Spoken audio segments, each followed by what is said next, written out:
When I was growing up, Mario and Zelda were my bread and butter. I'm more of a peanut butter kind of guy these days, if you catch my drift, but ever since I was a kid, I always wanted a game that could somehow combine those two things. Not so much like Mario plus Zelda, as much as I just wanted a game that could have the controls and moveset of a 3D platformer, yet would have the quests and world and characters and, like dungeons and stuff of a fantasy adventure like Zelda or Dark Souls or, something like that. And one day I just have one of those magical moments where you're just on YouTube and exactly that just happened to land right in front of me. I remember Nintendo randomly uploaded this trailer for a game called Blue Fire, and the thumbnail grabbed me a little bit, so I clicked on it. And immediately, the way this character was moving completely stuck out to me. But the really interesting thing is that it wasn't just like a level-to-level thing like platformers usually were. No, like, you're going to be using those moves to explore a big, dark fantasy world. I actually got a review code for this game on Switch quite a while ago, and I absolutely love the hell out of it. But every time I started to write a video about the game, something else would kind of pop up, and I never really got around to finishing it. But now it's time to finally finish this guy up. I have since purchased the PS4 version because I wanted to play the game with a smoother frame rate, and I also figured if I'm going to be talking about it, may as well give the game a fresh go too. So I guess I paid for it and I got it for free. I don't know, whatever that means, but who cares? Let's just play Blue Fire. Okay, who made this game? We got Roby Studios. As far as I'm able to tell, this seems to be their first major project together. They describe themselves as a young and passionate indie team from Argentina. It's always a treat when you get to see just how many brilliant developers there are all around the world. Oh wow, now that is a frickin' title screen. The composition's great, the view is gorgeous, nice, simple, effective. Why don't we start a new game? The story begins with this floating tower here. It's struck by a blinding light, and we fade to the castle hallways, a thick goo covering the walls. A crawling plague is covering the world. We then meet up with the titular character, Blue Fire. No, I'm joking, I don't know what his name is. And we bust out of captivity. Just like that, the game begins.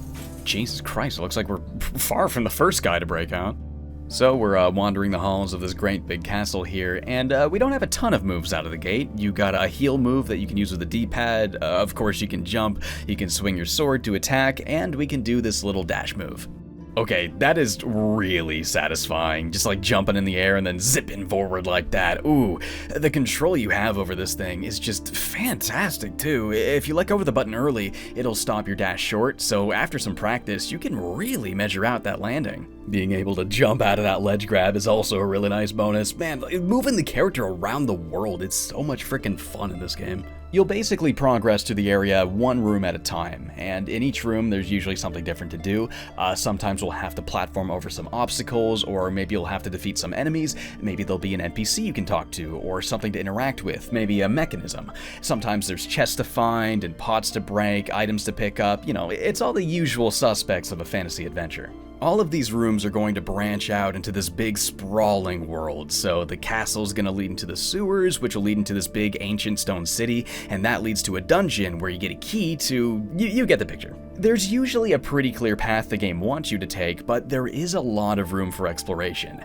You'll visit each house looking for NPCs that you can take quests from, or maybe you'll find an area that you're not supposed to be in yet, and all of the enemies kick your ass. When it comes to that kind of stuff, learning the hard way is the fun way. They also really love to tease you with all of these areas that you can't quite go to yet, like, oh, you found the gate to the next level. Hey, we will let you see through the bars, get a little peek, but buddy, if you want to actually go there, you gotta go beat that dungeon first. It's like, well, shit, I want to go there. Let's go beat that dungeon first. As you make progress, you're going to be gradually unlocking all of these shortcuts that'll cut down on the backtracking, interconnecting the world in a lot of really cool ways. The map actually reminds me a little bit of the first Dark Souls game because of how tightly knit the whole thing is. Like, in Dark Souls, when you would get from one area to another and you would realize, oh, these places aren't really as far apart as they initially seemed, and once you unlock a shortcut, you get to have all of these, like, contextual world revelations of like, oh, yes, this would be right here because that elevator comes down and I was up there, and that's really cool. Very unlike all the other Souls games where the maps are more like one big long track and then you just have to rely on warping between the bonfires, and it was never really as interesting to me.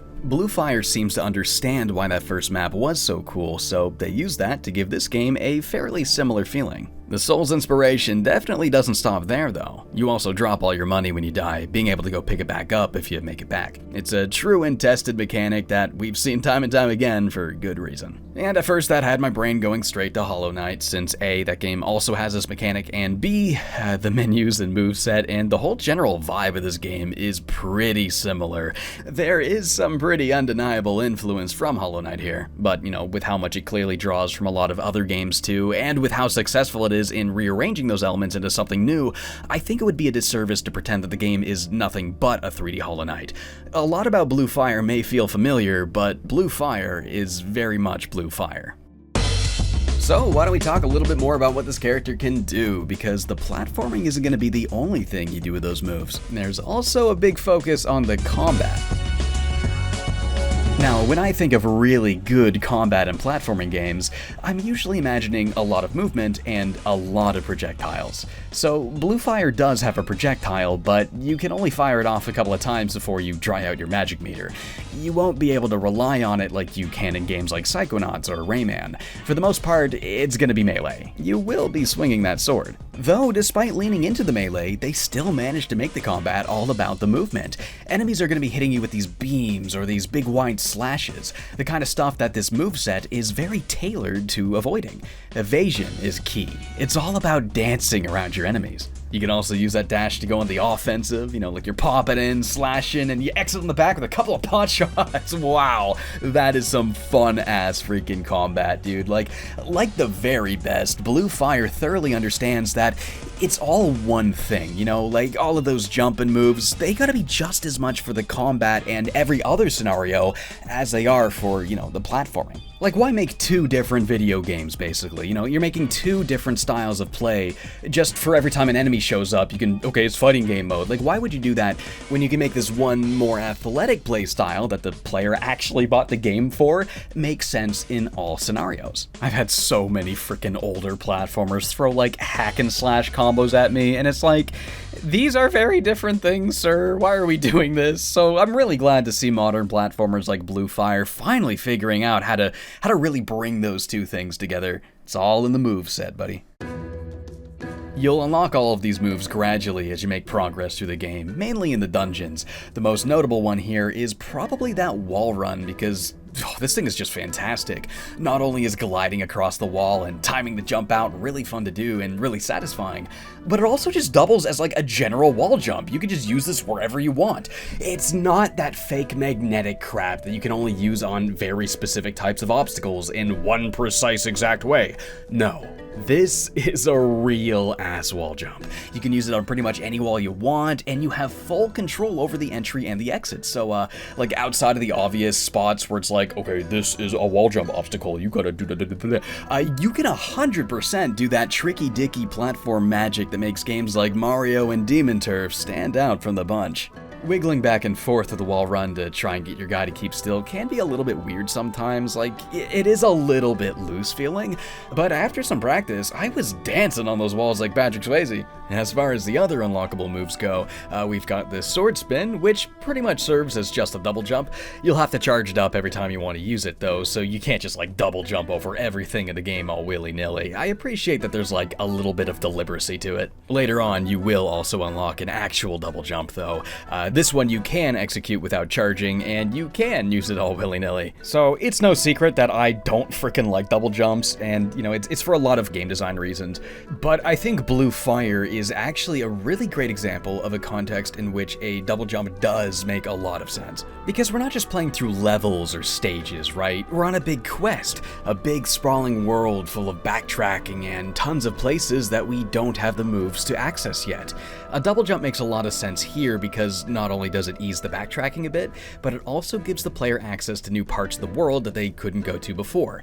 Kind of like a key to a door. And I also really appreciate that you don't get it until a little bit in, so you'll have lots of time to really appreciate the wall run and wall jumping mechanics on their own before you really start getting moves that let you rely on it a bit less. Anybody still dreading the backtracking can relax though. It never gets gratuitous, and you will unlock a warp ability later in the game. At that point, the Lord Vessel is yours, and you'll have to retread some familiar ground. Do you remember when, like, Skyward Sword makes you go back to old areas to get all those white orbs? It's like the shittiest part of the game, and it's like a million hours in, so I'm not recording it. But could you imagine if that was actually a lot of fun? That's what Blue Fire does. You're going back to these old areas to get those white orbs, but A, that makes a lot more sense in a platforming game, and B, you may be retreading old territory here, but now you've got a bunch of spirits. So basically, while you're exploring the world, you're able to find these cute little spirit guys. Each one you find will give you one modifier that you can then apply to your moveset. Just stuff like increasing the distance of your dash, or increasing your movement speed, maybe multiplying the money you pick up, or receiving health back whenever you defeat an enemy. They're all really helpful in their own different ways, but you can only equip so many, so you'll get to carefully pick out the ones that fit your playstyle the best. If you're collecting a lot of spirits, then you're probably going to be dropping by this ghost collector guy here. If he's impressed by your collection, he'll give you even more slots that you can use to equip even more spirits at one time. He's even got a handful of spirits for sale as well.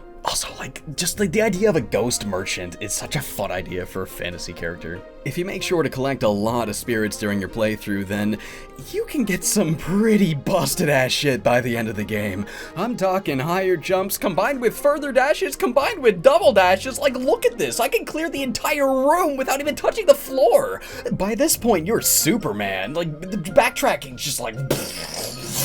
So, at first I really didn't like how overpowered you get here. Like, at this point you're just flying through every single obstacle like a rock through paper. No more wall running required ever again.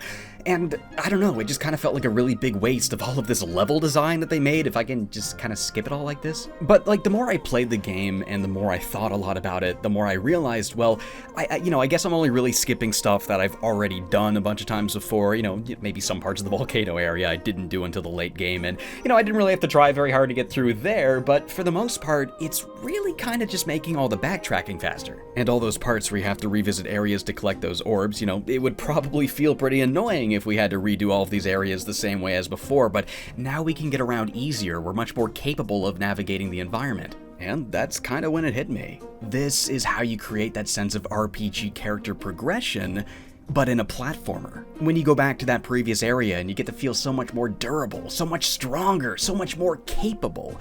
It is that exact kind of thing, it's just the platformer version of it.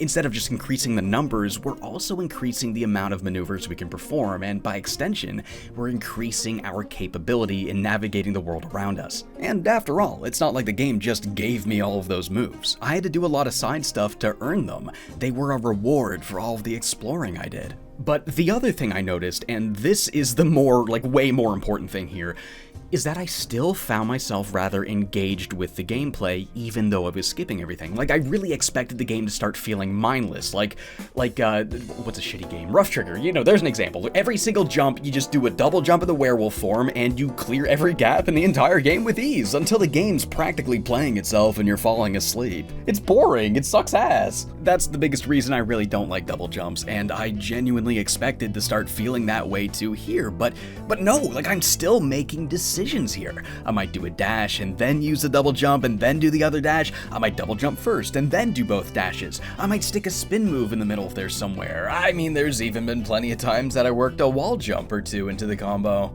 None of the moves here ever became trivial. I was still using all of them. It's just that I could combine them into these long, cool combos that was flying through everything.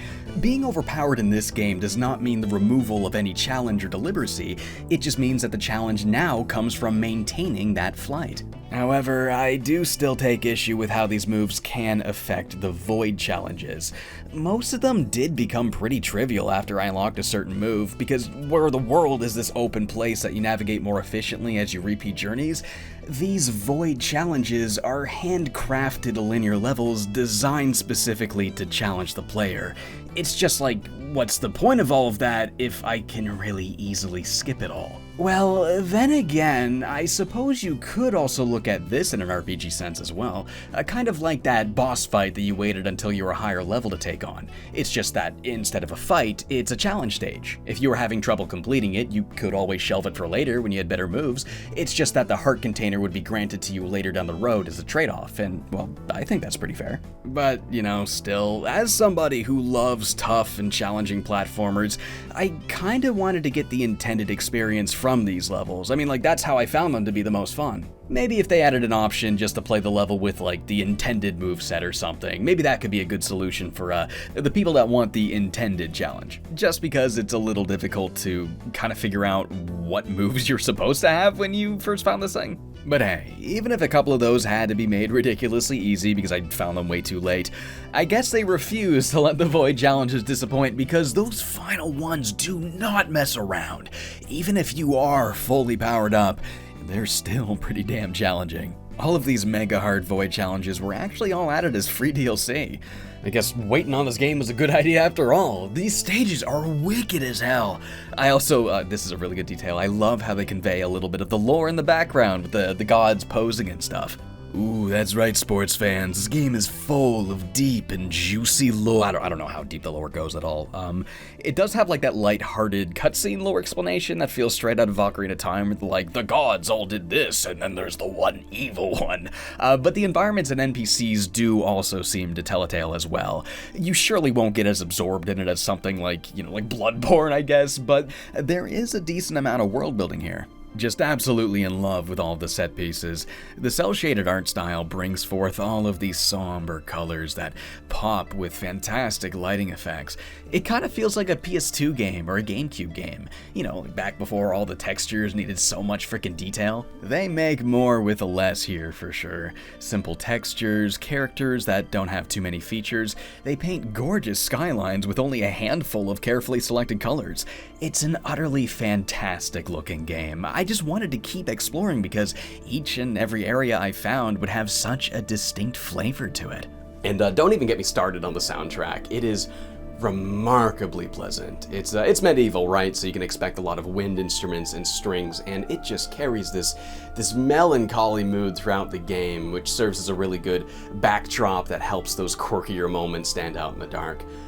There's actually this one song, and it just gets stuck in my head all the time, yet I never have any complaints. Now, while I will absolutely sing praises for the general art style in the world and all that, I do have mixed thoughts on the actual character design itself. Overall, I love the little guy a lot. He's small and round, and smaller, rounder characters make for great platforming protagonists. When the game's all about moving a character in many directions, particularly upward, you don't want somebody who's going to be tall and obscuring what's in front of you. I love the robe, I love the mask. It's cool, it's cute, it's edgy, but without being cheaply provocative. It's almost like a Shy Guy waddled off the set of a Yoshi story and into an unending age of fire and spent an eternity there. That's badass, actually. Ew, it sounded like I pooped out my mouth. But I think the hair kinda clashes. With most characters in general, actually, not even just the main guy, you've got such an otherwise simple design without very much detail, and hair has a lot of detail just by nature of it being hair, and I don't think they simplify it enough to really blend into the other simple shapes that smoothly. But, art and design is pretty subjective, so I don't expect everybody to agree with me. It's just my stupid, dumbass 2 cents. But hair aside, I love the way these characters look. Like, some of these guys are just great. I especially love this dude who's obsessed with elevators. It's like, he just speaks so much to me as somebody who's played so many Souls games, and I've noticed how many elevators are in those frickin' games. Like, yes, elevators. No, I totally understand your love, dude. I also think a lot of other people will too. There's also this guy who is banished from his village for being way too obsessed with bunnies, so he left and started his own bunny rabbit cult. You can even join it, and he gives you a crappy bunny costume. Oh man, yeah, this is a highlight of the game for sure. You can probably tell by now from all of the gameplay, but there's a ton of costumes you can unlock. I'm always happy getting new threads for my little platforming buddies. It's also a really good incentive to explore the world for everything it can offer.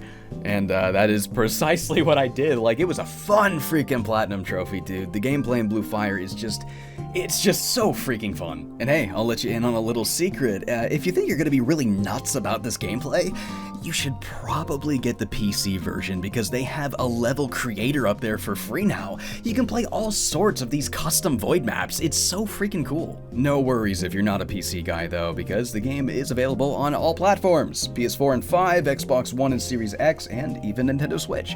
Though the Switch version will run only at 30 FPS instead of 60, and I vastly prefer the smoother frame rate that comes with every other option. Probably wouldn't care as much if it wasn't such an action-focused game, but it is a platformer, so I say the smoother the better. And you're not gonna believe the price of this thing either. Like, for how fun and well designed this thing is, for how well it puts together that experience that I pretty much wanted ever since I was a kid, it's only like $25. That is nothing. That is pennies. That's microscopic, dude.